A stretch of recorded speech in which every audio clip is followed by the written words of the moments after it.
Hello everybody and welcome to my 1 to 99 magic guide. Now magic is one of those skills that you can level up in a ton of different ways, therefore it is sometimes confusing to figure out the best or efficient way to level up this skill. In this guide I'm going to be going over different methods on how to level up magic quickly, on how to make some money while you're doing it, or just a good balance between the two. Anyway guys, hope you enjoy and let's get started. So first up here from levels 1 to 7, we are just going to be casting strike spells. Now you can go a lot further with strike spells. You could go all the way to 50 if you wanted. However, there is a quicker method that is also profitable, so there's really no reason to do that. At level 1, you'll only have access to the wind strike spell, and if you do bring any elemental staff, you will be able to auto cast it by coming over here to your combat options, clicking on the choose spell button, and then clicking on wind strike. Honestly, you can attack almost anything at this point. You're going to be getting a good amount of experience even when you miss. If you just come over to the south of the Grand Exchange, there will be some goblins that you can attack, and you will get to level 5 very quickly. From level 5, you can actually cast Water Strike, which will do more damage, and you will be able to get to level 7 reasonably quickly, probably within 5 minutes. Now, the majority of the methods in this guide are going to be using non-combat related spells. However, for late game and magic training, we will need some different equipment, but just for level 1, a blue wizard robe, a wizard hat, and an amulet of glory will do just fine. Now at level 7, we can cast the level 1 enchant spell, and what you want to use this on is sapphire rings. Now the reason is you can make rings of recoil, which is a heavily used item in membership, and the only way to get that is by doing this process, which a lot of people don't want to do. So often you can get about a 100 GP margin here. The XP here is around 25k per hour to 30k an hour, which is quite good for level 7. You will fly through these early levels. Now we're going to go from 7 to 27 doing this, which will take about 520 casts or around 20 minutes. So it really won't take that long. All you will need is a staff of water equipped, some cosmic runes in your inventory, and we're just going to be casting level 1 enchant on all of the sapphire rings. Luckily the sprite changes a little bit now, so you can see when it's been enchanted. We're getting 18 XP per cast, and you just go through like this, doing full inventory and then banking. 520 again won't take that long. Enchanting all 500 of them will net you probably around 50,000 coins, so not a ton, but any magic experience that is not putting you in the negative is good in my books.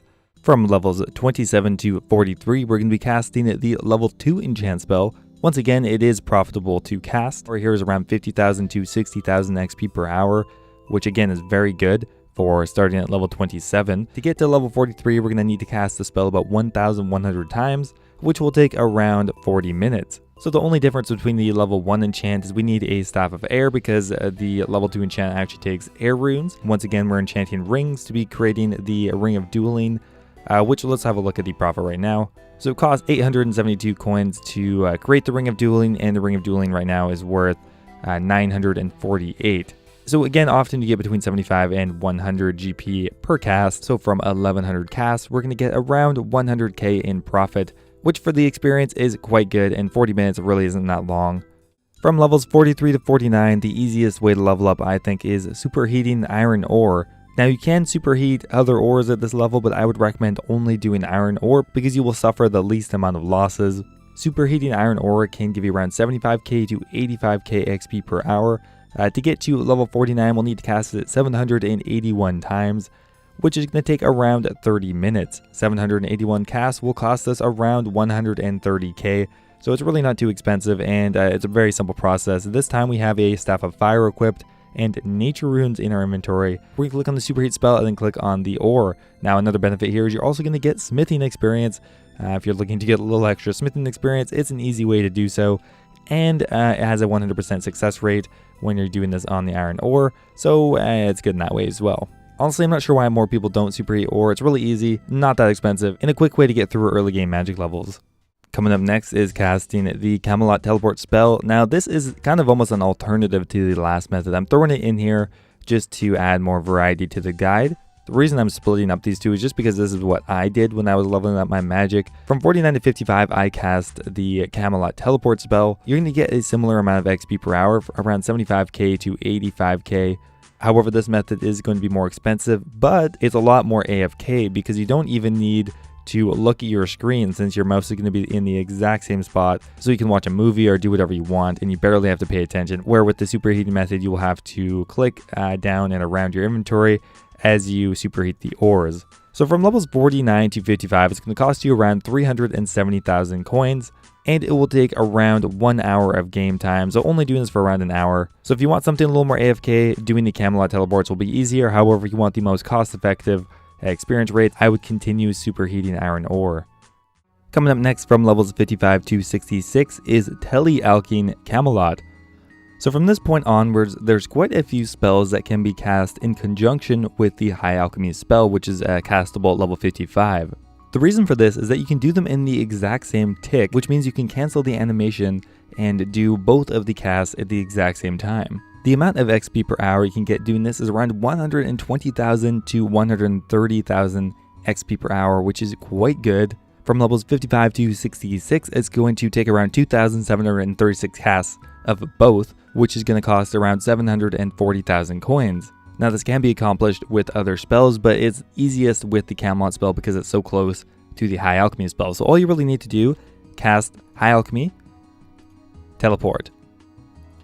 Cast High Alchemy, teleport. You kind of have to get used to getting into the rhythm and completing your teleport, but look, you can do them exactly in the same tick. Like this is not taking any longer than it would to just cast normally the Camelot teleport. So from levels 55 to 66, it's going to take around 2 hours, assuming that you're doing this semi-efficiently. So yeah, not too bad. So from levels 66 to 70, we are going to be vulnerable alching. Now this is the first occurrence of splashing being necessary for part of the build, so we'll explain it now. You can see this guy here is actually doing it right now.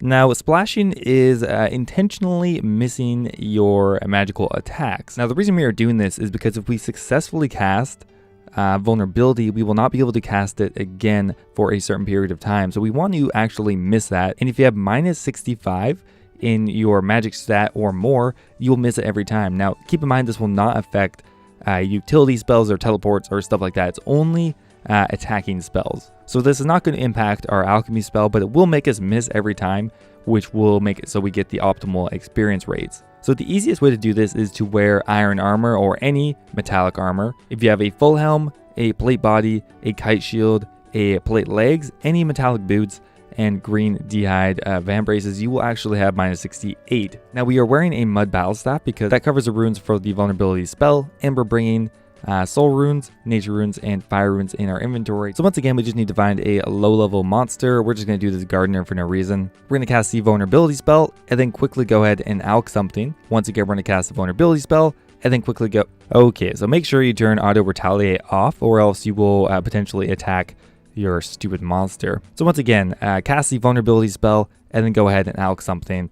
Go ahead and cast the vulnerability spell and then alch something once again. You pretty much repeat this over and over again. Now this is going to be the exact same process for a few of the other methods in the future.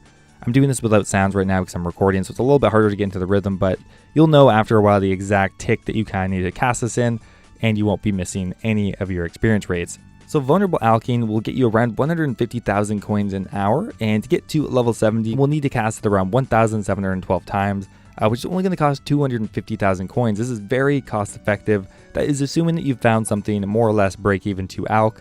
This makes this a really ideal method, however it is pretty click intensive.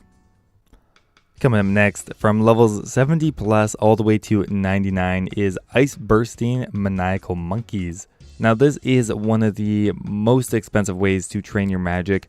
However, it is quite quick comparative to any other method. You can get around 200k to 250k experience, ice bursting maniacal monkeys. Now to unlock access to this, well, you will need 70 magic. You will also need access to the ancient spellbook. So at this point, it might be a good idea to complete Desert Treasure.